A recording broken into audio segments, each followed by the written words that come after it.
Hello students, how are you. मेरा नाम है अनुराग और आप देख रहे हैं वॉइड मैथ्स। तो guys, this is the sixth video of the series super quick revision for BSc mathematics first year वालों के लिए ये है जो कि फटाफट से रिवीजन चाहते हैं बीएससी के लिए। तो ये डिफरेंशियल कैलकुलस जो कि पहली बुक है उसका जो टॉपिक है आज उस पे हम चर्चा करेंगे। ये कुछ इंपॉर्टेंट टॉपिक्स हैं जो अक्सर पेपर में पूछे जाते हैं, इंटर के सिलेबस में भी हैं। जैसा कि आप देख सकते हैं, पहला हमारा टॉपिक है लिमिट। और हाँ गाइस, अगर आपको मेरी प्रीवियस वीडियोस देखनी है तो आई बटन पे, कॉर्नर पे आई बटन दिख रहा होगा, उस आई बटन पे क्लिक करके आप प्रीवियस वीडियोस देख सकते हैं हमारी। और अगर आपको वीडियो पसंद आए तो हमें हमें सब्सक्राइब कीजिए, लाइक कीजिए, थोड़ा सा सपोर्ट कर देंगे तो आपकी भी हेल्प हो जाएगी और हमारी भी हेल्प हो जाएगी। तो आइए बढ़ते हैं अपने कॉन्सेप्ट की ओर। लिमिट। तो लिमिट किसे कहते हैं? तो ये क्विक रिवीजन है तो फटाफट से पढ़ते हैं। Function let x and y be two empty set. X और वाई दो खाली सेट हैं। देखिए, पहले लिमिट जानने के लिए हमको फंक्शन, डोमेन, कोडोमेन, रेंज, इन सबको पहले हमको जानना पड़ेगा, तभी हम लिमिट जान पाएंगे। तो पहले इनके बारे में चर्चा कर लेते हैं, फिर लिमिट के बारे में चर्चा करेंगे, क्योंकि गहराई से हमको पढ़ना है, समझना है एक बार। ठीक है, तो फंक्शन समझते हैं। फंक्शन किसे कहते हैं? Let x and y be a two empty set. दो एम्प्टी, जो एम्प्टी सेट ना हो, नॉन एम्प्टी सेट होना चाहिए, सॉरी, नॉन एम्प्टी सेट जो खाली ना हो। Let x and y be two non empty set, a rule of mapping in which every element of x assigned to unique element of y is called function of x to y and represented by f of x tends to y। तो इसका simple सा मतलब है कि अगर कोई set है, जैसे ये मान लीजिए हमको एक फंक्शन दिए गए, एग्जांपल के थ्रू समझने की कोशिश करते हैं। ये हमें एक फंक्शन दिए गए f of n equals to x, तो f of x equals to x cube. तो यहाँ पे हमें नेचुरल नंबर की एक सेट है, मान लीजिए 1 2 3 4 5। अब इसका एक्स क्यूब निकालेंगे, जैसे मान लीजिए 1 यहाँ पे आ जाएगा, 2 का क्यूब 8 आ जाएगा, 3 का क्यूब 27 आ जाएगा, और 4 का क्यूब 4 चौक 16 64 आ जाएगा, और यहाँ पे 125 आ जाएगा। तो इसकी देखिए एक यूनिक इमेज बन रही है ये फंक्शन की। फंक्शन के अलग अलग मान पे, मतलब y के अलग अलग मान पे x का अलग अलग मान आ रहा है। ये y है, ये x है। ठीक है, y के अलग अलग मान पे x का अलग अलग मान है, या x के अलग अलग मान रखने पर y का अलग अलग वैल्यू आ रही है। ठीक है, तो इसे हम फंक्शन कहते हैं। आइए डोमेन के बारे में एक बार चर्चा कर लेते हैं कि अब डोमेन किसे कहते हैं। हम इसी एग्जाम्पल के माध्यम से सभी समझेंगे। ठीक है, डोमेन किसे कहते हैं? If f of x tends to y is a function then x is called domain। अगर ये फंक्शन है कोई, x tends to y f of, तो ये जो x है, ये जो x है नेचुरल नंबर का सेट है, जो हमने एग्जांपल में लिया है नेचुरल नंबर का सेट। ठीक है, f ऑफ नेचुरल नंबर का set tends to real number का सेट, तो ये रियल नंबर हो गया। ठीक है, तो ये जो नेचुरल नंबर का सेट है ये हमारा डोमेन कहलाता है, जो जिसको हमें निकालना होता है, जो मान हमको मिलता है नेचुरल नंबर से। ठीक है, वो डोमेन हो गया, मतलब एक्स का मान डोमेन। और कोडोमेन किसे कहते हैं? उसी फलन के, जो फलन दिया गया है उसी फलन के y के मान को हम कोडोमेन कहते हैं। मतलब ये, अब आप देख सकते हैं y का मान ये है 1 8 27। इसके बीच में भी कई मान है, जैसे 1 और 8 के बीच में है 2 3 4 5 6 7, फिर 8 आया, फिर 8 और 27 के बीच में कई सारे मान, तो वो सारे मान को हम कोडोमेन कहते हैं। वो सभी मानों को हम कोडोमेन कहते हैं, मतलब पूरा रियल नंबर का सेट, उसे कोडोमेन। ठीक है, और रेंज किसे कहते हैं? रेंज जो वाई होता है उसे हम रेंज कहते हैं। तो एक बार देखते हैं, रुकिए। सबसेट ऑफ कोडोमेन, जो कोडोमेन का सबसेट होता है, ये कोडोमेन हो गया पूरा, मतलब 1 2 3 4 5 6 7 8, और 8 22, मतलब इनके बीच में जितनी सारी संख्याएं हैं और ये भी सबको मिला के कोडोमेन बना है। अब कोडोमेन का जो सेट होता है, जो ओरिजिनल फंक्शन, मतलब जो एक्स की इमेज होती है, एग्जैक्ट यूनिक इमेज जो होती है वाई में, वाई के उन्हीं मानों को हम रेंज कहते हैं। सभी को नहीं कहते हैं, इसमें कई सारी वैल्यूज़ हैं, उन सभी को हम कोडोमेन कहते हैं। लेकिन जो हमें मिलता है एक्स की वैल्यूज़ रखने पर फंक्शन में, वो स्पेसिफिक मान को ही हम रेंज कहते हैं। तो इसमें रेंज हो गया हमारा 1, 8, 27, 64, 125, ऐसे ये हो गया हमारा रेंज। ठीक है, अब आइए देखते हैं लिमिट किसे कहते हैं। अब लिमिट पे चर्चा एक बार कर लेते हैं कि लिमिट क्या चीज़ होती है। Let f of x be a given function, then limit f of x is x is equals to a denoted by, limit को ऐसे डिनोट करते हैं x tends to a f of x। ठीक है, तो लिमिट को हम गहराई से समझने की एक बार कोशिश करते हैं। ठीक है, आप एक बार अच्छे से समझ जाएंगे, उसके बाद आप मतलब आराम से लिमिट को बता सकते हैं किसी को भी, या समझ सकते हैं कि लिमिट होता क्या है। क्योंकि अगर मैं आपको ऐसे ही आराम से बताता ऐसे चला जाओ थ्योरी पढ़ा के, तो आपको समझ में भी नहीं आएगा और आप कहेंगे कि पता नहीं कैसे वीडियो बनाए हैं सर। ठीक है, तो चलिए, इस वीडियो का मेन मोटिव जो है वो हमें यही लिमिट समझाना है कि लिमिट को अगर आप समझ गए तो बहुत कुछ समझ जाएंगे, क्योंकि लिमिट का काम इसमें आने वाला है। इस चैप्टर में जितने भी आगे क्वेश्चंस होंगे सब में लिमिट का काम आ रहा है। ठीक है, तो लिमिट समझते हैं। लिमिट क्या होता है कि लिमिट किसी फंक्शन का वह पॉइंट होता है। Limit is a point of that function जिसकी ओर उस फंक्शन का सभी मान अग्रसर होते हैं। मतलब जैसे ये कोई लिमिट पॉइंट है, मान लीजिए ये है लिमिट पॉइंट 1 मान लीजिए। ठीक है, अब कोई फंक्शन मुझे दिया गया है, उस फंक्शन के जितने भी मान होंगे इसी की ओर बढ़ेंगे, इसी 1 की तरफ बढ़ेंगे। तो ये हमारा 1 लिमिट पॉइंट हो गया। मान लीजिए एक एग्जांपल और आपको दे देता हूँ। जैसे मान लीजिए 0.3, 0.33, 0.33, अब ये जैसे बढ़ते जा रही हैं। ठीक है, ये बढ़ते बढ़ते बढ़ते बढ़ते ज़्यादा से ज़्यादा 1/3 तक बढ़ सकती हैं। तो ये इसकी लिमिट हो गई। ठीक है, ये कितना भी बढ़ेंगी इसकी लास्ट लिमिट 1/3 ही होगी, जो कि यहाँ तक पहुँचने तक यही इसकी लिमिटेड वैल्यू होगी, यही इसका लिमिट पॉइंट होगा। मतलब लिमिट उसे कहते हैं जिस पॉइंट पर उस फंक्शन की सारी वैल्यूज अग्रसर होती हैं, उसी की ओर बढ़ती रहती हैं, उसी की ओर इशारा करती हैं कि यही इसका लिमिटलेस वैल्यू है। ठीक है, सीमांत मान जिसे कहते हैं हिंदी में। तो लेफ्ट हैंड लिमिट किसे कहते हैं? अगर पॉजिटिव की तरफ बढ़ते हैं, सॉरी माइनस की तरफ बढ़ते हैं तो left hand limit a minus H यहाँ पे रख देते हैं। पॉजिटिव की ओर बढ़ते हैं a प्लस एच रख देते हैं, वो राइट हैंड लिमिट हो जाता है। ठीक है, x टेंस टू कुछ ज़्यादा नहीं करना है, h टेंस टू 0, यहाँ पे a माइनस एच रख देना है जो थोड़ा थोड़ा कम होता है, और इधर a प्लस एच रख देना, धीरे धीरे बढ़ते हुए, धीरे धीरे बढ़ते हुए, धीरे धीरे घटते हुए। तो ये लेफ्ट हैंड लिमिट हो गया, राइट हैंड लिमिट हो गया। Existent limit at a point, existent limit, limit exist कब करेगा? जब लेफ्ट हैंड लिमिट और राइट हैंड लिमिट दोनों बराबर होंगे, तभी वो कहेंगे कि हाँ इसका लिमिट एग्जिस्ट करती है। जब किसी फंक्शन की लेफ्ट हैंड लिमिट और राइट हैंड लिमिट दोनों बराबर होंगी, तभी कहेंगे कि ये लिमिट एग्जिस्ट करती है। ठीक है, यूनिक होनी चाहिए, यूनिक भी होनी चाहिए। आइए एक एग्जाम्पल के माध्यम से देखते हैं। जैसे ये एग्जाम्पल है। ठीक है, इस एग्जाम्पल में तो अक्सर इस एग्जाम्पल में तो हमको बता दिया है कि लिमिट x टेंस टू 1 पे ये क्या है, ये x टेंस टू 1 हमारा लिमिट है, लिमिट दे दिया गया है कि लिमिटेड है, मतलब x टेंस टू 1 पर। तो यहाँ पे a का मान पूछ रहा है, तो हमें सबसे पहले ये पता ही है कि x टेंस टू a पे ये लिमिट है इसकी। तो हमें यहाँ पे दिया गया है, तो हम सबसे पहले RHL मतलब लेफ्ट हैंड लिमिट निकाल लेंगे, और राइट हैंड लिमिट निकाल लेंगे, और लेफ्ट हैंड लिमिट निकाल लेंगे। उसके बाद दोनों को बराबर कर देंगे। तो राइट हैंड लिमिट निकालेंगे तो इसका मान a+1 आएगा, लेफ्ट हैंड लिमिट निकालेंगे इसका मान 1 आएगा, जैसे कि आप यहाँ देख सकते हैं कैसे मैंने निकाला है। उसके बाद दोनों को बराबर कर देते हैं, जैसे कि यहाँ पे मैंने लिखा भी था कि अगर दोनों बराबर हैं तभी ये माना जाएगा कि लिमिट है, लिमिट मतलब एग्जिस्ट करती है। तो इसको दोनों को बराबर कर दिए, ये और ये दोनों को बराबर कर दिए, a+1 इक्वल्स टू 1, तो 1 इस तरफ जाएगा तो a इक्वल्स टू 1, 0। अब मतलब a का मान 0 आया, a के मान 0 के लिए ये लिमिट एग्जिस्ट करती है।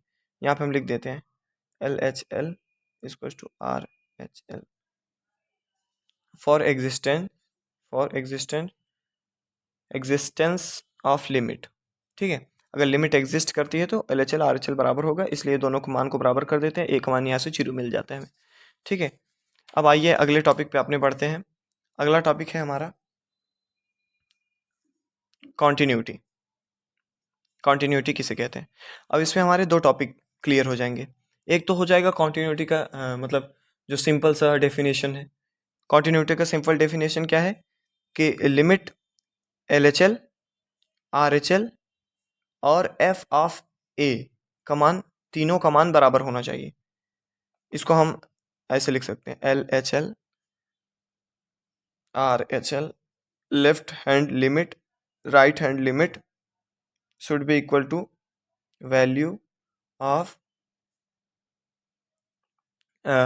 a, the function of the function value of the function a। ठीक है, मतलब f ऑफ a का मान, मतलब फंक्शन f ऑफ a का मान और limit x tends to a minus f of x का मान और limit x tends to a plus f of x का मान, मतलब left hand limit right hand limit और वैल्यू ऑफ x तीनों बराबर होनी चाहिए, तभी ये कॉन्टिन्यूस कहलाता है। और जो कॉचीज ने डेफिनेशन दी है कॉन्टिन्यूटी की वो इस प्रकार है, a real valued function f defined on a open interval L is said to be continuous at x, a belongs to L if for all ये एप्सिलॉन है, epsilon is greater than 0 and delta for all delta is greater than 0। इसका मतलब आइए समझते हैं। तो आइए ये कॉचीज वाले डेफिनेशन को समझने की कोशिश करते हैं, इस थ्योरी को समझने के लिए। जैसे मान लीजिए यहाँ पे a माइनस डेल्टा है, ये a प्लस डेल्टा है। ठीक है, ये मान, इस मान के लिए यहाँ पर भी हमारा a माइनस एप्सिलॉन और यहाँ पे a प्लस एप्सिलॉन होना चाहिए। मतलब अगर यहाँ पे कोई पॉइंट बनता है तो यहाँ पर भी बनना चाहिए इसका मान, यहाँ पर भी, तभी कॉन्टिन्यूस आएगा ना। कॉन्टिन्यूस मतलब लगातार, जो ब्रेक ना हो, जो कर्व ब्रेक ना हो। ठीक है, उसे लगातार कहते हैं। मतलब इसके मान के लिए यहाँ पर भी वही मान होना चाहिए, इसके मान के लिए सभी पॉइंट के लिए जो a माइनस डेल्टा और a प्लस डेल्टा के बीच के जितने भी पॉइंट्स का मान है, उन सभी पॉइंट्स का मान a माइनस एप्सिलॉन और a प्लस एप्सिलॉन के बीच में मिलना चाहिए। ठीक है, मान लीजिए यहाँ a1 है तो यहाँ पर भी a1 डैश मिलना चाहिए। ठीक है, तो ऐसे सभी पॉइंट के लिए इसमें, इसके सभी पॉइंट के लिए इसमें मिलना चाहिए, तो तभी कॉन्टिन्यूस होगा ना ये, तभी कहीं से ब्रेक नहीं होगा। ठीक है, तो आइए देखते हैं एक एग्जाम्पल है, एग्जाम्पल के माध्यम से हम समझने की कोशिश करेंगे कि प्रूव दैट ये हमारा क्वेश्चन है इज कॉन्टिन्यूस, ये कॉन्टिन्यूस है, हमें प्रूव करना है। तो सिंपल सी बात है कि अगर L H L R H L और एफ ऑफ ए तीनों का मान अगर बराबर आ जाता है तो ये हमें कॉन्टिन्यूस फंक्शन पता चल जाता है कि ये कॉन्टिन्यूस फंक्शन है। तो हमने हल, वैसे मैंने इसे सॉल्व कर लिया है। तो यहाँ पे अगर आप लेफ्ट हैंड लिमिट निकालेंगे तो ये माइनस एक्स यहाँ पर रखेंगे, ये वाला मान लेफ्ट हैंड लिमिट निकालेंगे तभी तो एक्स छोटा होगा, एक्स छोटा होगा तभी तो लेफ्ट की तरफ जाएगा माइनस की तरफ, तो ये वाला मान रखेंगे इसमें, तो यहाँ से 0 आ जाएगा, यहाँ से 0 आ जाएगा, एक्स टेंस टू 0 माइनस पे। ठीक है, और यहाँ पे पॉजिटिव की तरफ बढ़ेंगे या एक्स इज ग्रेटर देन 0 और इक्वल टू 0 मतलब पॉजिटिव की तरफ, तो यहाँ पे एक्स का मान रखेंगे। ठीक है, तो यहाँ से हमको फिर 0 हमको मिल जाएगा, एफ ऑफ 0 का मान 0 है। ठीक है, तो यहाँ से हमको क्या मिलता है कि L H L is equals to R H L is equals to f of a, हमें तीनों बराबर मिल गए, इसका मतलब ये फलन, इसलिए दिस फंक्शन इज कॉन्टिन्यूस। ठीक है गाइस, अगर L H L R H L और f of a function of a का मान बराबर है तो ये फलन कॉन्टिन्यूस होती है। तो आइए एक बार डिफरेंशियबिलिटी पर चर्चा कर लेते हैं कि डिफरेंशियबिलिटी किसे कहते हैं, हमारा जो अगला टॉपिक है। तो इसकी एक बार थ्योरी पढ़ते हैं। A function is said to be differentiable at x equals to a if left hand limit at the point x equals to a, मतलब x बराबर a पर लेफ्ट हैंड डेरिवेटिव, LHD मतलब लेफ्ट हैंड डेरिवेटिव, यहाँ पे आप देख सकते हैं LHD लिखा है, यहाँ LHL नहीं लिखा है, LHD लिखा है। LHD मतलब left hand derivative of x is equals to a at the point x is equals to a and right hand derivative at the point x is equals to a is equals to finite value दे। मतलब समझ रहे हैं, left hand derivative और right hand derivative और दोनों बराबर हों और फाइनाइट वैल्यू हो, तभी ये हम कहते हैं कि ये फंक्शन डिफरेंशिएबल है। यही डिफरेंशियबिलिटी का मतलब ये डेफिनेशन है कि अगर left hand derivative at the point a x equals to a and right hand derivative at the point x equals to a and ये दोनों बराबर हों और फाइनाइट वैल्यू दें, तभी हम कहेंगे कि हमारा फंक्शन डिफरेंशिएबल है। अब इसी को गणितीय रूप में कैसे लिखेंगे, limit n tends to 0 f of a minus h minus f of a upon minus h. इसी प्रकार से RHD को भी लिखेंगे, ये डिफ्रेंशिएशन के लिए है, ये लेफ्ट हैंड डिफ्रेंशिएशन, ये राइट हैंड डिफ्रेंशिएशन और फाइनाइट वैल्यू अगर दोनों दे और बराबर हों तभी हम कहेंगे कि ये डिफरेंशिएबिलिटी प्रूफ करती हैं, ये फंक्शन हमारा डिफरेंशिएबल है। और यहाँ पे स्टूडेंट्स आप एक छोटी सी बात और देख सकते हैं, मैंने एक यहाँ पे लिखा है D is implies that C, इसका मतलब है डिफरेंशिएशन इम्प्लाइज दैट कॉन्टिन्यूटी। मतलब अगर कोई फंक्शन मतलब डिफरेंशिएबल है तो वो कॉन्टिन्यूअस भी होगी, ठीक है, बल्कि इसका इन्वर्स नहीं होगा। जैसे C does not implies that D, मतलब कॉन्टिन्यूअस है तो डिफरेंशियल नहीं भी हो सकता है, लेकिन डिफरेंशिएबल है तो वो कॉन्टिन्यूअस होगी, ठीक है। तो आइए एक एग्जाम्पल के माध्यम से डिफरेंशिएबिलिटी को भी समझने की कोशिश करते हैं। तो हमारा ये एग्जाम्पल है, कहा गया है कि चेक इट डिफरेंशिएबिलिटी, कि ये डिफरेंशिएबल है या नहीं है। तो हम सबसे पहले यहाँ पे LHD निकालते हैं, LT मतलब limit x tends to 0 f of x minus f of 0 x minus 0, limit x tends to 0, यहाँ पे मैंने इसका मान रख दिया। जब ये लेफ्ट हैंड लिमिट निकालते हैं तो x छोटा होता है 0 से, मतलब लेफ्ट की तरफ मतलब माइनस होगा तो x छोटा होगा तो हम ये फंक्शन लेंगे, ठीक है। ये फंक्शन मैंने लिया और f ऑफ 0 की जगह 3 रखा और यहाँ पे x आ गया 0 से। अब यहाँ पे हम देखेंगे लिमिट x टेंस टू 0, यहाँ पे हमारा क्या आता है गाइस, e की पावर x, ये हो जाएगा -1 अपॉन x, ठीक है। अब यहाँ से हम देखेंगे कि यहाँ पे इसका मान हमारा 1 आ रहा है, ठीक है। यहाँ पे x टेंस टू 0 हुआ, यहाँ पे 1 मान आया इसका, तो हमें यहाँ से RHD निकालना है, right hand derivative, limit 1 second x tends to 0 f of x minus f of 0 upon x tends to 0। अब यहाँ पे हम फिर अब ये हम राइट हैंड डेरिवेटिव निकाले हैं, मतलब पॉजिटिव की तरफ, तो यहाँ पे ये वाला लेंगे, जहाँ पे x बड़ा होगा तभी पॉजिटिव होगा, ये वाला फंक्शन लेंगे तो हमें क्या आएगा, यहाँ पे x square plus 3 limit x tends to 0 plus 3, फिर यहाँ पे हम फिर से वही लेंगे -3 अपॉन, यहाँ पे हो जाएगा हमारा x, तो ये 3 से 3 कैंसिल आउट हो जाएगा। यहाँ से हमको इसका मान यहाँ पे x टेंस टू 0 रखेंगे तो ये हमारा 0 मिलेगा, ठीक है। अब ये यहाँ पे left hand derivative does not equal to right hand derivative, इसलिए दिस फंक्शन, सॉरी अब दिख रहा है, हाँ, left hand derivative does not equal to right hand derivative, this, इसलिए this function is not differentiable, ये फंक्शन डिफरेंशिएबल नहीं है क्योंकि लेफ्ट हैंड डेरिवेटिव और राइट हैंड डेरिवेटिव का मान बराबर नहीं आ रहा है। थैंक यू, आज के लिए बस इतना ही।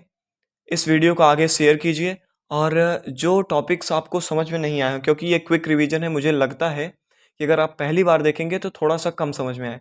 अगर कम समझ में आ रहा है तो आप कमेंट कीजिए उस टॉपिक पर हम सेपरेट वीडियो बनाएंगे जो कि डीप में होगा, जो एकदम समझा के बताएंगे उस वीडियो को, एकदम डीपली जाके कि कैसे होता है और क्या होता है। एक उस पे 5-6 एग्जांपल दे देंगे जिससे आप एकदम अच्छे से समझ जाएंगे। तो कमेंट कीजिए अगर कोई स्पेसिफिक या थियरी है, कोई क्वेश्चन है, कोई एग्जांपल है जो आपको नहीं आ रहा है, तो आप कमेंट कीजिए, हम उसको ज़रूर सॉल्व करेंगे आपकी प्रॉब्लम्स को। और धन्यवाद देखने के लिए। इसे लाइक कीजिए, शेयर कीजिए, कमेंट कीजिए और सब्सक्राइब भी कीजिए हमारे चैनल को। जय हिंद, जय भारत। धन्यवाद।